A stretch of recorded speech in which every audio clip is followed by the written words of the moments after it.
Good morning, class 10th. Let's continue our unit 1E, understanding sustainable development, green skills. Here we are going with our session number 3, sustainable development, challenges and solution. In last lecture I told you what are the topics that we are going to cover in this lecture. So let's start. First we are going to cover challenges in sustainable development. So what are the challenges that we are facing in sustainable development? So the first challenge is climate change.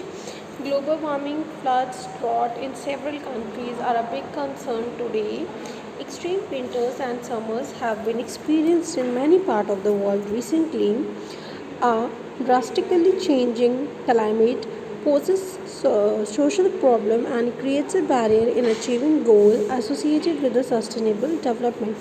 So you can see that there are vast change in the climate like floods, droughts, earthquakes, global warming. Apart from that कभी कभी ऐसा होता है कि सर्दियाँ बहुत ज़्यादा पड़ जाती हैं, गर्मियाँ बहुत ज़्यादा हो जाती हैं, कभी कभी बारिश नहीं होती है और कभी कभी बारिश बिन मौसम होती है. सो ये सब किस चीज़ में आते हैं आपके? They all come under the climate change. और ऐसा क्यों हुआ? दिस हैपन बिकॉज ऑफ कि हमने किस रफ्तार से पेड़ काटे हैं, how we are using our nature, our surroundings, कितना हम पॉल्यूटेंट अपने नेचर में डाल रहे हैं, how we are polluting water, air, soil. तो ये all this come under the climate change. Next is hunger and malnutrition. Many developing countries have managed to problem of food inequality and malnutrition, but still many countries are struggling to overcome this challenge. For them, the priority ID not sustainable development. So, most of the developing country, जो देश अभी तक पूरी तरीके से develop नहीं हुए हैं, जो डेवलप हो रहे हैं, like India is one of the developing countries. So here there is inequality in malnutrition and hunger. बहुत से लोग ऐसे हैं, बहुत सी जगह गरीबी इतनी है कि लोग भूखे ही रह जाते हैं, भूखमरी से बहुत ज़्यादा परेशान हैं. और कुछ वहीं पे लोग ऐसे हैं जो बहुत खाना वेस्ट करते हैं, दे आर हैविंग, और खाने का तरीका अच्छा नहीं है, ठीक है, they are wasting food.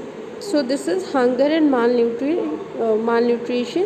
Third point is war and border conflicts. A country which is not at peace with neighbors cannot focus on the need of sustainable development. That was really true.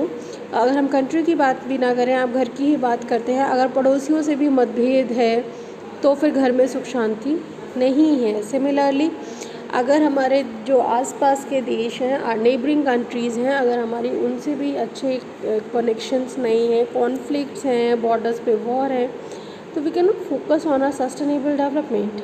Even we cannot focus on any type of development. So the focus will obviously shift to the sudden crisis arising due to the war and the conflict. जो इंसान का focus है, जो country का focus है development की जगह, वो कहाँ पे पहुँच जाएगा? जो ये कॉन्फ्लिक्ट्स और वॉर हो रहे हैं उनकी तरफ. Common crisis due to war is inflammation and social unrest. Next is rapid urbanization. To accommodate the growing population due to decreased death rate, more and more agricultural lands and forests are converted into urban areas and cities, challenging the main aim of sustainable development. Okay. So here, rapid urbanization means शहरों की आबादी का फैलना. जैसे जैसे देश में लोग बढ़ते जा रहे हैं, ठीक है, और हमारे पास डेथ रेट कम हो गया है, मतलब जो लोगों की मरने की संख्या है वो कम हो गई है, and the population is increase in a rapid number. तो जैसे जैसे लोग बढ़ेंगे, घर बनेंगे, ठीक है. पहले लोग एक परिवार में रहना चाहते थे, अब एक ही परिवार के 3 टुकड़े हो जाते हैं. जब 3 टुकड़े हो गए तो 3 अलग अलग घर बन गए, ठीक है. लोग कम हैं, स्टिल घर बहुत बड़े होते हैं, ठीक है, दे आर. तो हम बहुत सारी ज़मीन वेस्ट करते हैं इस तरीके से. घर में अगर 2 लोग भी रहने वाले होंगे तो भी 3-3 रूम, 4-4 रूम का घर है, साथ में लॉबी भी है, पार्किंग भी है, ग्राउंड्स भी हैं. सो इससे क्या होता है, हम बहुत सारा स्पेस ऑक्यूपाई कर लेते हैं. एंड इस रैपिड अर्बनाइजेशन, आपके शहरों का जो एरिया है वो बढ़ता जा रहा है गाँवों की तरफ, और गाँव में जो खेती किसानी के लिए जगह है वो कम होती चली जा रही है, ठीक है. अर्बनाइजेशन मीन्स शहरों का बढ़ना, जिसकी वजह से कि जो आपके एग्रीकल्चर लैंड्स हैं, फॉरेस्ट हैं, उनका डिक्रीज़ होना। Next is energy usages. Use of fossil fuels and coal need to be minimized. People who are already used to these need to be persuaded to switch to adopt greener way like solar energy and electricity. So next we are having how to use of fossil fuel and coal need to be minimized. That is, we have to use less and less fossil fuels and coal, because ये कुछ भी कहिए, they are not the renewable source of energies, even they are affecting our environment. So we have to use, जो लोग fossil fuels का या कोल का ज़्यादा यूज़ करते हैं उन लोगों के लिए एडवाइस है, प्लस ये एडवाइस सभी के लिए है, that we have to adopt the greener way. It means we have to adopt solar energy, ठीक है, solar electricity. Next is lack of financial resources. Many countries struggling with the economical crisis find it difficult to mobilize funds for sustainable development. For them, priority is to provide money for basic needs for their people. So lack of the financial resources means पैसे की कमी होनी. बहुत से देशों में ऐसा है जहाँ पे पैसा इतना नहीं है कि वो अच्छा खासा फंड सस्टेनेबल डेवलपमेंट में लगा पाएँ, इसलिए वो लोग क्या करते हैं, इन सस्टेनेबल डेवलपमेंट के पीछे दौड़ने से अच्छा या सस्टेनेबल डेवलपमेंट को फॉलो करने से अच्छा दे जस्ट डू कि वो अपने देश के लोगों की सिर्फ बेसिक नीड्स को फुलफ़िल कर लेते हैं उस फंड से. ठीक है, तो आपके पास अगर अच्छे फंड्स हैं then only you can follow the sustainable development. Next is conflict between the priorities of policies. बहुत सारी पॉलिसीज़ होती हैं एक गवर्नमेंट, एक कंट्री में कई सारी पॉलिसीज़ होती हैं. नाउ इट कम्स, किस पॉलिसी को कितनी प्रायोरिटी मिली है, जिसकी प्रायोरिटी ज़्यादा है वो पॉलिसी फॉलो अप होगी. So in certain countries, government give priority to the other important development programs for the development of the people due to financial investment and overall profit reason, and find sustainable development too difficult to merge in their ongoing programs. In the conflict of the necessary development program, sustainable development approach takes a backseat. सो बहुत सारी policies ऐसी हैं जिनको priorities इतनी अच्छी मिल गई हैं कि उसके साथ में वो सस्टेनेबल डेवलपमेंट की पॉलिसीज़ को वर्क ही नहीं करना चाहते हैं. So they just give a hold to the sustainable development. वो लोग सोचते हैं कि सस्टेनेबल डेवलपमेंट हम बाद में भी फॉलो कर सकते हैं, जो बाकी की पॉलिसीज़ हैं उन्हें पहले फॉलो कर लेना चाहिए. Next topic is corruption. This is the biggest impediment in the way to achieve sustainable development. Even I feel corruption is a biggest impediment way to achieve any type of development. अगर corruption होगी तो किसी भी तरीके का कोई भी development नहीं हो सकता. Business and industries are their vested interest resorts to their unfair mean to carry on their profit program which are hazard to environment. Impact of development program fails to reach and beneficiaries. बहुत सारी industries ऐसी हैं, बहुत सारे businesses ऐसे हैं जिनका जो वेस्ट है वो बहुत हार्मफुल है. वो बिजनेसेस वैलिड नहीं हैं, but because of the corruption these processes are running, these businesses, these industries are still running.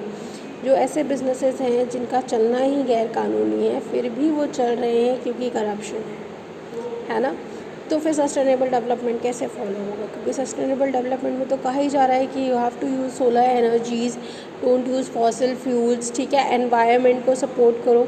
तो बहुत सी ऐसी बिजनेसेस हैं जिसमें एनवायरनमेंट से ही प्रॉफिट लिया जा रहा है, उन्हें सपोर्ट कर ही नहीं सकते वो लोग, और वो सब गैर कानूनी है, स्टिल करप्शन की वजह से वो चल रहे हैं. So corruption is also a biggest point in this. Next is lack of will power by authorities. Many times municipal authorities and the government bodies responsible to execute and manage sustainable development programs do not carry their duties with full conviction. The program either born or die in paper only or are implemented in very poor manner, defeating the entire purpose of the program. सो क्या होता है, कभी कभी authorities जो हैं, government हैं, वो will power show ही नहीं करती हैं कि दैट दे कैन एग्जीक्यूट और मैनेज द सस्टेनेबल डेवलपमेंट.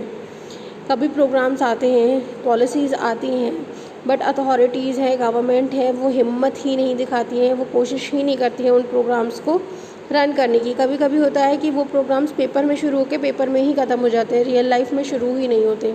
और कभी कभी रियल लाइफ में शुरू होते हैं बट इतनी पुअर वे में एग्जीक्यूट करते हैं कि 2-4 लोगों तक पहुंचा, उन्होंने का भी मन हुआ, उन्होंने फॉलो किया, नहीं मन हुआ तो नहीं फॉलो किया। Lack of strategic vision. Certain small undeveloped countries do not know how to approach towards gaining sustainable development. They look forward to the other developing and developed countries for all kind of help. This gap in the vision delays the development process and more damage is done. Meanwhile, बहुत सी जो under developed countries हैं, कुछ होती हैं developed जो develop हो चुकी हैं, कुछ होती हैं डेवलपिंग जैसे कि हम, कुछ होती हैं अंडर डेवलप्ड कंट्रीज़। सो जो इन अंडर डेवलप्ड कंट्रीज़ वो सोचती ही नहीं है कि सस्टेनेबल डेवलपमेंट से कोई फ़ायदा हो सकता है, and they look forward like जो डेवलप्ड और डेवलपिंग कंट्रीज़ हैं उन्हें देखती हैं, ठीक है, उनसे हेल्प की कोशिश करती हैं, and there is a gap of vision, ठीक है। इसके चक्कर में क्या होता है कि वो सस्टेनेबल डेवलपमेंट को इग्नोर करते हैं, एंड इन सच मीनवाइल इस दौरान वो काफ़ी हार्म पहुंचा देते हैं, ठीक है। Now overcoming the challenges in sustainable development. So integration of economical, social and ecological dimensions bring in sustainable development. Let us look the way to overcome the challenge in sustainable development. So here the first point is building strong institute of governments. A stable, dedicated and fair government is must for paving the ground for sustainable development program. Strong government institute will have encouraged and motivate to cooperate with and participate in such programs. With good governance behind, such programs would impact positively and hugely in lesser time. So first point क्या है, building strong institution of governments, एक बहुत stable और ऐसी government जिसमें corruption ना हो, ऐसी गवर्नमेंट बॉडीज़ होनी चाहिए so that they can focus on the sustainable development program. अगर हमारे पास इतनी ही स्ट्रॉन्ग इंस्टीट्यूट होंगे गवर्नमेंट के जहाँ पे जो अथॉरिटीज़ है वो भी स्टेबल हो और जितने भी डेवलपमेंट प्रोग्राम आते हैं उनको अच्छे से फॉलो किया जाए without any corruption. Okay, next point is industrial and social innovation.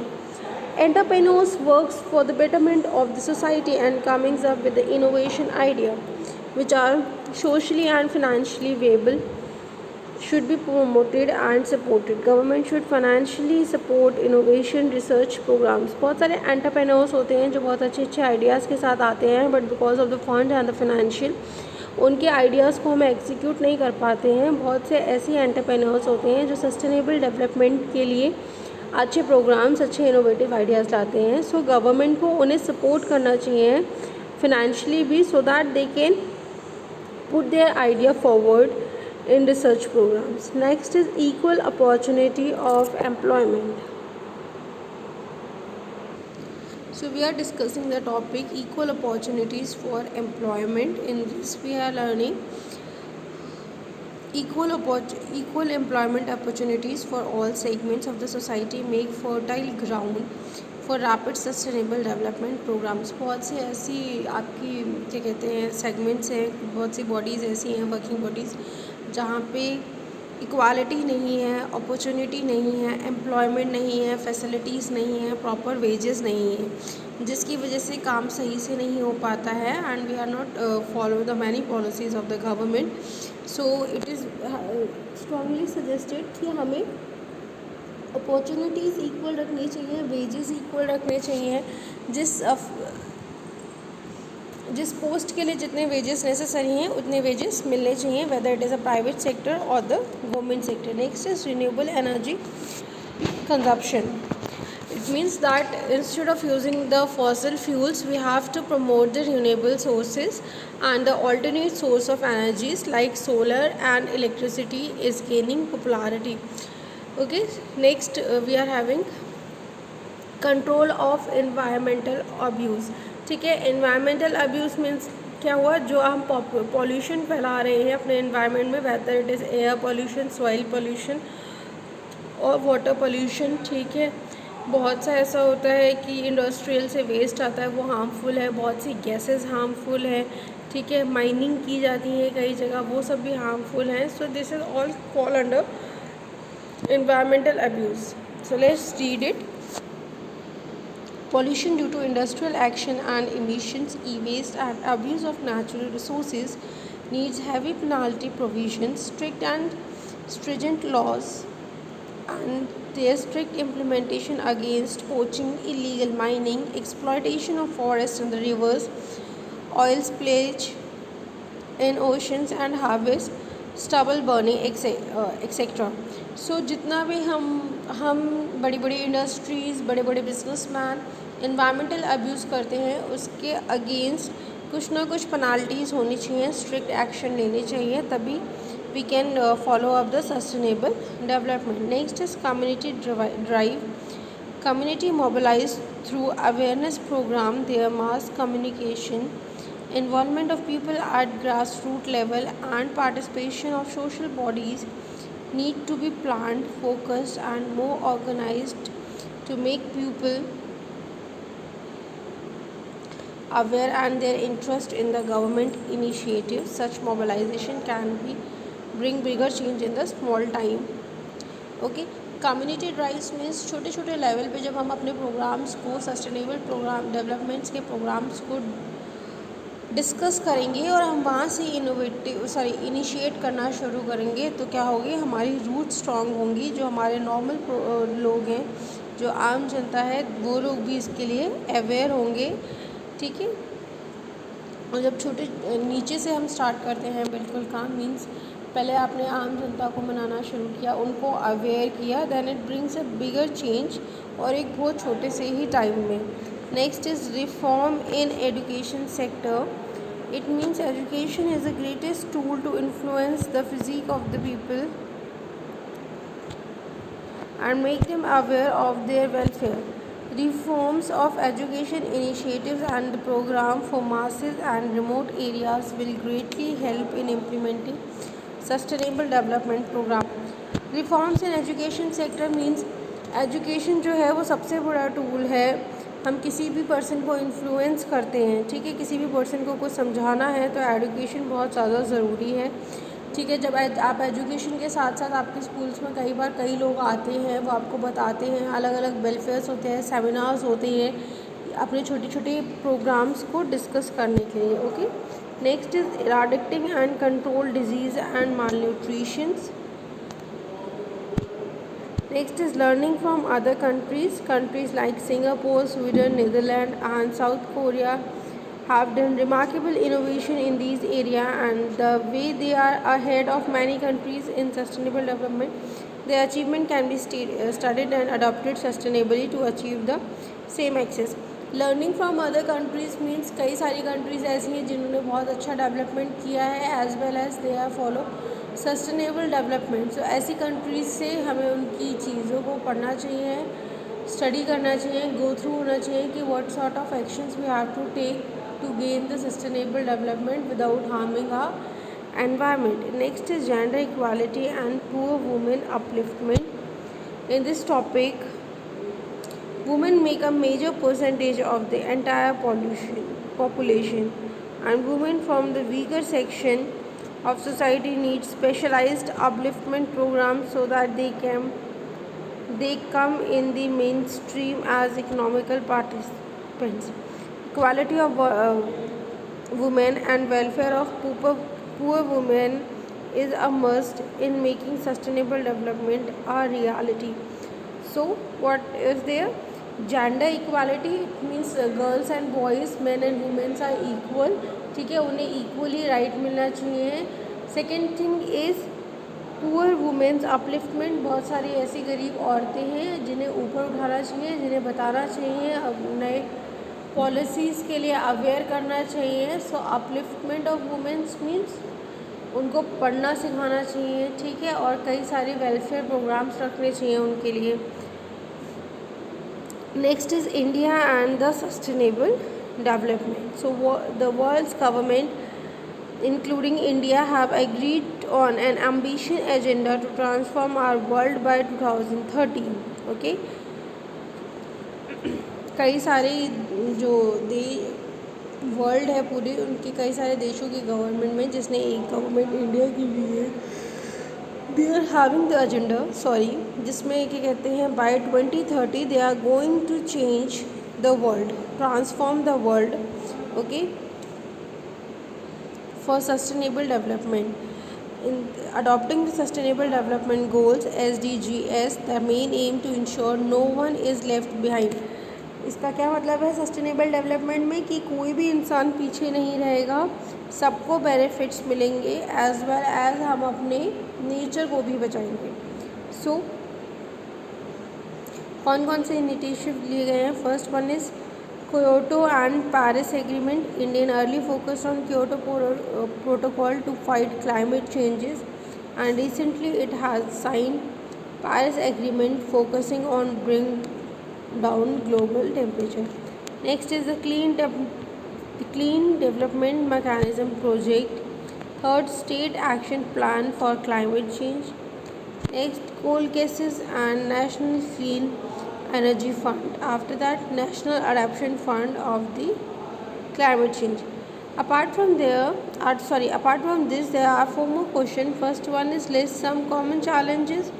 ठीक है, ये अभी इस चैप्टर में पढ़ा है. Discuss brief why sustainable development is challenging for the development countries. In this, you have to write down your views. Next question is what are the ways to overcome the challenges in the way sustainable development. Fourth, what are some initiatives by government towards the sustainable development? So these are the initiatives. You can write any 3 or 4. Okay, with this we have finished with our unit first, and from next week we are going to start our revision. So for the first topic that you have to cover for revision is your unit 2 session work and session 2. Thank you, students.